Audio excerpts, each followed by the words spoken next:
Hey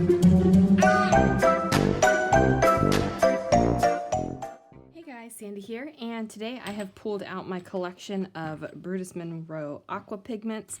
I have different colors. I have some that have sparkle in them. I have some metallic ones.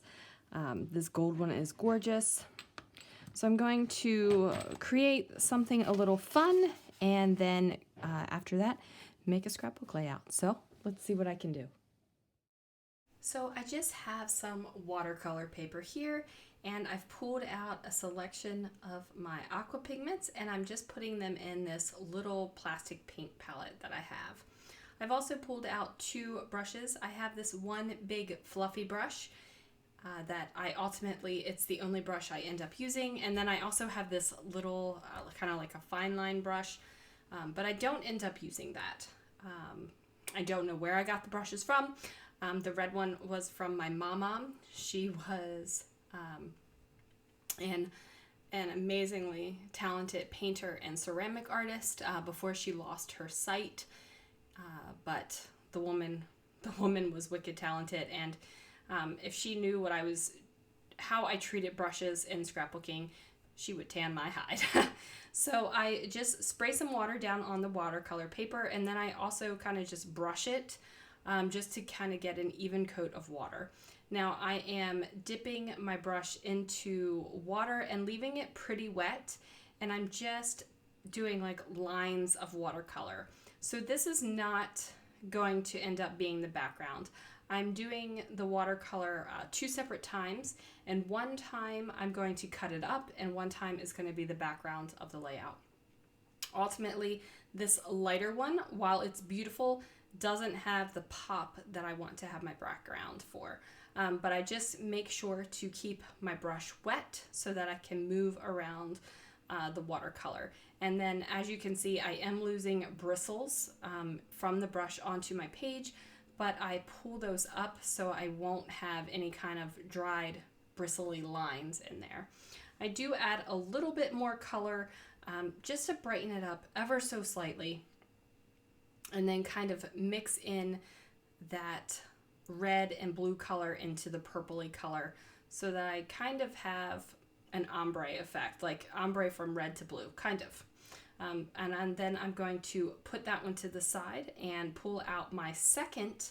And this one, instead of putting the brush to the paper first, what I decide to do is just drop, eventually, I decide to just drop the color right onto the paper because I want the color to be bold. I really don't want I don't want it light. I want it dark and bold. The aqua pigments are gorgeous, and I totally want to take advantage of that color. So I drop it right onto the page in multiple places. I just kind of let the colors blend together normally, do their thing. I'm just keeping on adding the drops, and then I'm going to spray it with water to make it move. I do start to get the little like straggly lines. I don't know really what else to call them. Like, see the little straggly lines that are coming down? While sometimes I love getting those straggly lines on my paper, ultimately on this paper I did not want to have them. So I'm going to add more color and more water and just keep on just building on top of this over and over again just to get the color. I really want this pinky, purpley, blue kind of look, and I'm absolutely loving what is happening here. That is the beautiful thing about aqua pigments, is you can just play and play and play and add more, and you're going to turn out with something awesome. As long as you're not using colors that together make mud, you're using complementary colors that will blend together beautifully. You're gonna do awesome things. Like, you could use any colors. Like, look at this right now. This looks like an atrocious mess right now. You're looking at that and you're like, whoa girl, what are you doing? But you just keep adding and it turns into something amazing. And that is the beautiful thing about these aqua pigments. You don't have to be a watercolor artist. You don't have to be like wicked talented with the paint, like my mom. but you can just make this stuff happen. So it looks kind of blobby right now, and you might be thinking, oh, Sandy, like, why in the world am I watching you do this? Like, you have no idea what you're talking about, but just watch, guys. Like, watch the finished product. The only thing I really wasn't particularly pleased with was that one little leg offshoot over there on the side. I kind of just let it be, though. Ultimately, I just let it be.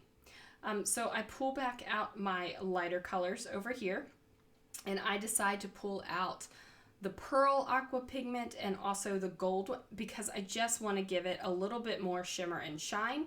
Now, some of these aqua pigments do have a sparkle in them, and you'll be able to see that on the close-up photos at the end, I hope.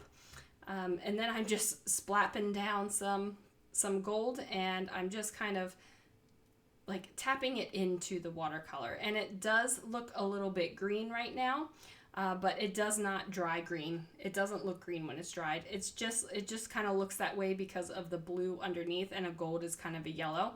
But once it's dried, you don't even see it.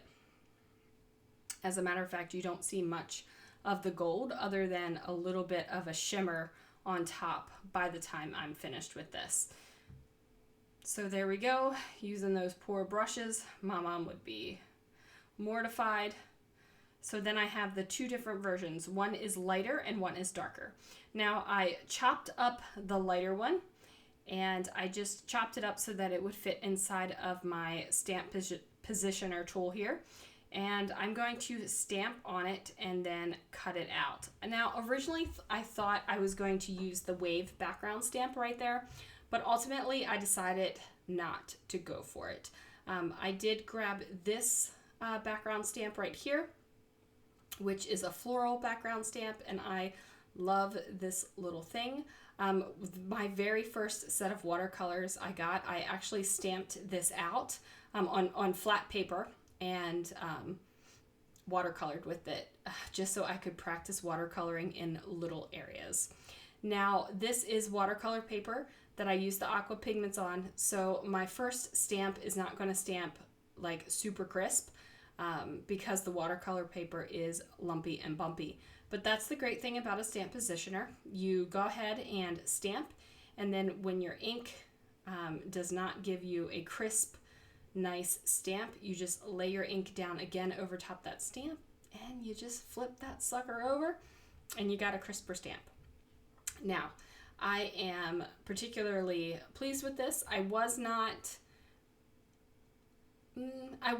going for a completely crisp black line. Like, I wasn't expecting it to be amazingly crisp and amazingly black, because I don't want the stamping to be like the highlight of the page. I really want you to like look at this page when I'm finished and want to read the story and want to be drawn into the picture, and just like, I want this layout to catch your eye when you're flipping through my album. And I hope that's what I've done. So I also have this other stamp right here. The names of the stamps are escaping my mind right now, guys, but I will have them in the description box down below for you if you're interested in them. So I am just going to stamp multiple times.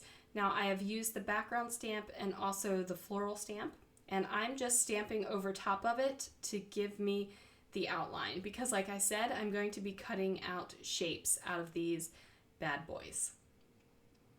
So I stamped right over top of both of those gold areas on my background sheet, and that was definitely on purpose because I wanted some of the gold to be able to be seen through the stamping. Now, as you can see, I also have white areas on this stamping, or on this watercolor background, where my stamping is going to go over top of it. And that I did on purpose as well. I knew that my background was going to have white on it, but I also wanted my foreground, I wanted the front of the page, the top of the page, to have some white as well. I wanted you to definitely have distinction from the background and what was on top, but I wanted it all to tie together. Now, this probably is my favorite cutoff sheet that I did. I just like the positioning of the watercolor, and I really like the blending that happened here.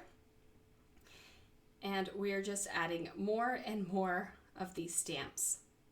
Don't worry, I'm not going to make you watch me stamp every single one, but I just wanted you to get an idea of how I was positioning the stamps and how I was trying to incorporate different colors on the stamp and not just stamping that off on just the pink area. I wanted you to see that I was actually stamping it on multiple areas.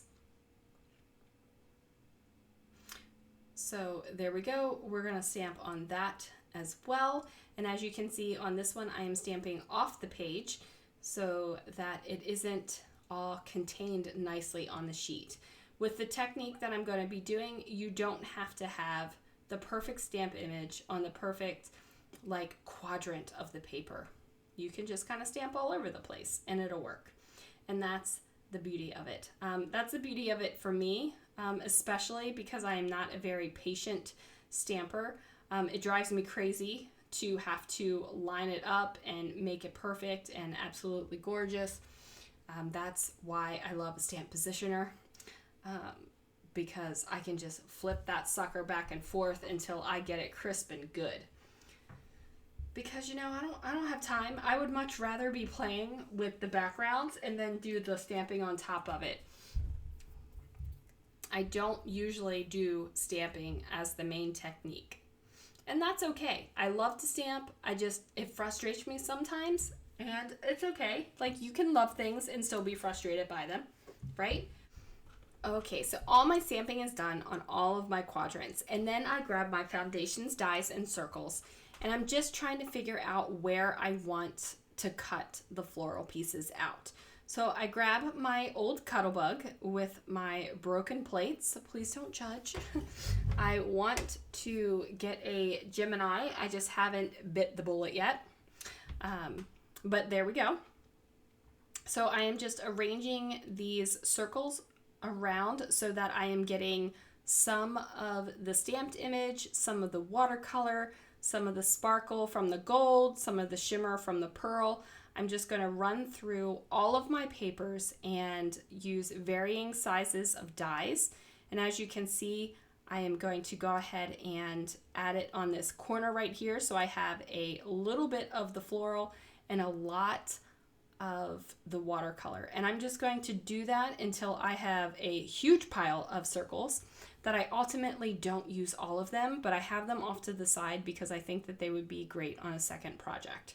So I am going to mat my watercolor paper on some black cardstock, and that is because my watercolor paper was originally sized at 11 by 15, 11 by 14, something like that. It doesn't have 12 inches on one side. I know it's 11 inches. So I figured I would mat it on black, and that would also tie in the black stamping that I've done on top of my circles. Now, as you can see, when we last looked at this background, it kind of looked like a hot mess, but look how beautiful and blended it is. Like, the colors on this are just gorgeous, you guys. I love it. I'm using a sheet of cardstock that came in one of my Brutus Monroe inspiration boxes, because, fun fact, I get the inspiration box and I've never made a card with them. I scrapbook with them. So I have a rainbow of colors that I use in my scrapbook layouts, just because I just don't make cards with them. It's not that I'm like anti-card or anything like that. It's just I get more joy out of scrapbooking than I do out of card making. So you got to do what makes you happy. So if you look at this and you're like, you're a maniac and I don't want to scrapbook it, I want to use this technique on cards, like, please, by all means, go for it.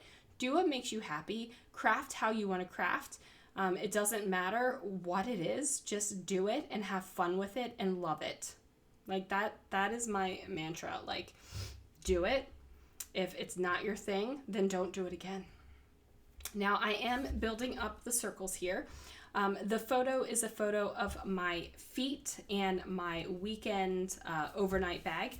I was heading home from a retreat, and it was just a moment. I don't remember if I had texted this photo to my husband that I was coming home, or I texted it to my girlfriend saying, I'm sad, I'm leaving you. Like, it could have gone either way. because I was excited to go see my husband, but I was also sad that our retreat weekend was over. Now I am just figuring out which circles I want to use. I've decided to not stay in the frame of the white page. I've decided to go ahead and go outside of the frame into the black background, the black border area, and I've also decided to go all the way off the page to the edge. Now, I do a little bit of fiddling around with the circles to figure out exactly which one should go where and which colors look best. I'm trying not to have too similar of colors on top of each other. So I don't want to put like blue layered on top of blue where they have the same shade. I want it to definitely have some contrast, because I think that that's what makes this layout pop, is like the contrast between the really bright, bold, dark watercolor in the background and kind of like the lighter, brighter and the lighter, it's kind of like lighter, softer, brighter instead of bolder, darker, brighter in the background. Does that make sense? Because it makes sense in my head. So I'm just making sure that I have the correct circles with what I think looks good. And I'm making sure to put some circles on that don't have stamping on them. And I'm making sure to put some circles on that have white space on them. And then that is going to do it, guys. I add a title and some journaling and a couple of enamel dots, and that is my layout. Thanks so much for watching. I will see you guys again really soon for another video. There's a little link to subscribe right here and also some other video suggestions. I'll see you soon.